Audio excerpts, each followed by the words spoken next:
અમેરિકામાં રહેતા લાખો ભારતીયો અને અન્ય નોન સિટીઝન માટે હવે માત્ર વિઝા સ્ટેટસ જ નહીં, પરંતુ તેમના બેંક ટ્રાન્ઝેક્શન અને નાણાકીય વ્યવહારો પણ વધુ કડક નજર હેઠળ આવી ગયા છે. ટ્રમ્પ પ્રશાસન દ્વારા ઇમિગ્રેશન અમલીકરણને વધુ મજબૂત બનાવવા માટે નવા એક્ઝિક્યુટિવ ઓર્ડર અને મોનિટરિંગ હોમવર્ક અમલમાં મુકાયા બાદ હવે ફાઇનાન્શિયલ એક્ટિવિઝમ અને ઇમિગ્રેશન રેકોર્ડ વચ્ચેનું કનેક્શન વધુ ગાઢ બન્યું છે. ખાસ કરીને અમેરિકામાં અભ્યાસ કરતા ભારતીય વિદ્યાર્થીઓ, H-1B વિઝા પર કામ કરતા પ્રોફેશનલ્સ અને ટેમ્પરરી વિઝા ધારકોમાં આ મુદ્દે ચિંતા વધી ગઈ છે. કારણ કે હવે માત્ર કાયદેસર વિઝા હોવું પૂરતું નથી રહ્યું, પરંતુ તમારી આવક, ટેક્સ ફાઇલિંગ અને બેન્કિંગ હિસ્ટ્રી પણ સંપૂર્ણ રીતે પારદર્શક અને સમજાવી શકાય તેવી હોવી જરૂરી બની ગઈ છે.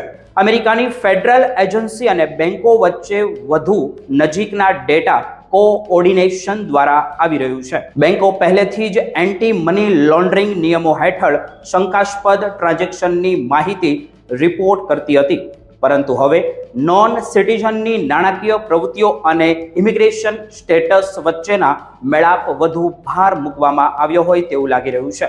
જો કોઈ વ્યક્તિના જાહેર કરાયેલા વિઝા સ્ટેટસ, તેની આવકની પેટર્ન અને બેંક ખાતામાં આવતા નાણાં વચ્ચે મિસમેચ જોવા મળશે તો વધારાની તપાસ શરૂ થશે. ખાસ કરીને વિદ્યાર્થીઓ માટે આ બાબત ખૂબ જ મહત્વની બની ગઈ છે. જો કોઈ વિદ્યાર્થી મર્યાદિત વર્ક ઓથોરાઇઝેશન પર હોય અને તેના ખાતામાં અસામાન્ય ઇન્કમ ફોલો, વધુ પડતી કેશ ડિપોઝિટ અથવા તો અજાણ્યા આંતરરાષ્ટ્રીય ટ્રાન્ઝેક્શન દેખાય તો ભવિષ્યમાં OPT, H-1B વિઝા રિન્યુઅલ અથવા ગ્રીન કાર્ડ પ્રક્રિયા દરમિયાન મુશ્કેલીઓ ઊભી થઈ શકે છે. ઇમિગ્રેશન નિષ્ણાંતોનું એવું કહેવું છે કે હવે દરેક ટ્રાન્ઝેક્શન યોગ્ય રીતે દસ્તાવેજીકૃત અને સમજાવી શકાય તેવું હોવું ખૂબ જ જરૂરી છે. ફ્રીલાન્સિંગ, સાઇડ ઇન્કમ અથવા અનઓથોરાઇઝ્ડ વર્ક દ્વારા મળતી આવક જો સત્તાવાર રીતે જાહેર કરવામાં ન આવી હોય તો તે ગંભીર સમસ્યા તેની માટે બની શકે છે. કારણ હવે ઇમિગ્રેશન અને ફાઇનાન્શિયલ રેકોર્ડનું ક્રોસ ચેકિંગ પહેલા કરતાં વધુ સરળ અને ઝડપી બની ગયું છે. જો કે કાયદેસર રીતે રહેતા નોન સિટીઝનના અધિકારો હજુ પણ સુરક્ષિત હોય તેવું લાગી રહ્યું છે. તમારું શું કહેવું છે તે કોમેન્ટમાં જણાવજો. અમેરિકન કાયદા હેઠળ તેમને બેન્કિંગ એક્સેસ, પ્રાઇવસી પ્રોટેક્શન અને ડ્યુ પ્રોસેસના અધિકારો મળે છે.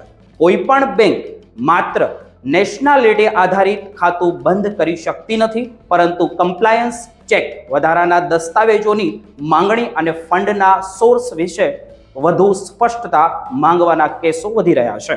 ભારત અને અમેરિકા વચ્ચે પૈસા મોકલવા કે મંગાવવા માંગતા મામલામાં પણ હવે વધુ સાવચેતી રાખવાની ખૂબ જરૂર એનઆરઆઈને બની ગઈ છે. જો પૈસા ફેમિલી સપોર્ટ, ટ્યુશન ફી અથવા તો કાયદેસર રોકાણ માટે મોકલવામાં આવ્યા હોય અને તેના યોગ્ય રેકોર્ડ ઉપલબ્ધ હોય તો સામાન્ય રીતે કોઈ મુશ્કેલી થતી નથી, પરંતુ અનડોક્યુમેન્ટેડ ટ્રાન્સફર અથવા તો અસંગત માહિતી ભવિષ્યમાં તપાસનું કારણ બની શકે છે.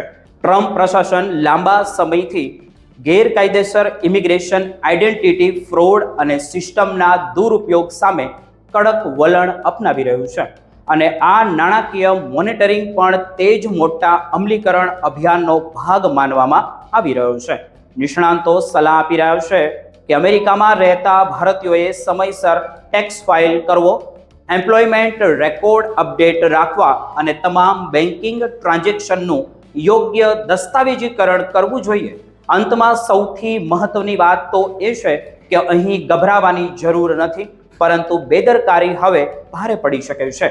જો કોઈ વ્યક્તિ માન્ય વિઝા સ્ટેટસ પર છે, કાયદેસર ટેક્સ ભરે છે અને પારદર્શક નાણાકીય રેકોર્ડ રાખે છે તો તેના અધિકારો સુરક્ષિત રહેશે. પરંતુ અઘોષિત આવક, ગેરકાયદેસર કામ અને શંકાસ્પદ બેન્કિંગ પ્રવૃત્તિઓ હવે ભવિષ્યમાં ગંભીર ઇમિગ્રેશન મુશ્કેલીનું કારણ બની શકે છે. તમારું શું કહેવું છે નીચે કોમેન્ટ કરીને જણાવજો.